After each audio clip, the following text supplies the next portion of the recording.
উত্তপ্ত পাহাড়, অশান্তি পরিবেশ, হুঁশিয়ারি পাল্টা হুঁশিয়ারি।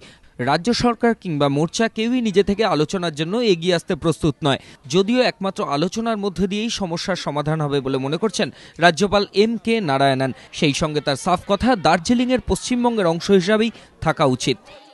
I feel that when I came to Bengal, I felt myself as an outsider. Now I think I'm an insider, and I must say that it's been a great experience.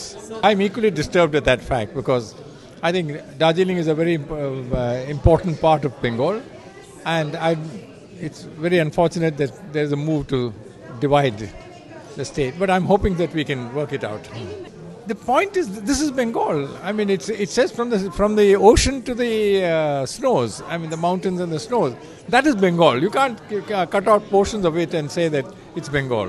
এদিকে সোমবার মোর্চার ডাকা সর্বদলীয় বৈঠকে উপস্থিত থাকার প্রসঙ্গে কার্যত দ্বিধাবিভক্ত বিভিন্ন রাজনৈতিক দল। CPM ও তৃণমূল জানিয়ে দিয়েছে তারা বৈঠকে যাবে না।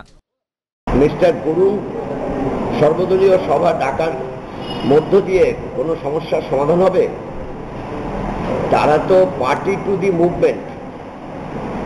এখানে সর্বদলীয় সভা ডাকা উচিত রাজ্য সরকারের। বিমল গুরুঙ্গে তার লক্ষণ রেখা সম্পর্কে আইডিয়া থাকা উচিত।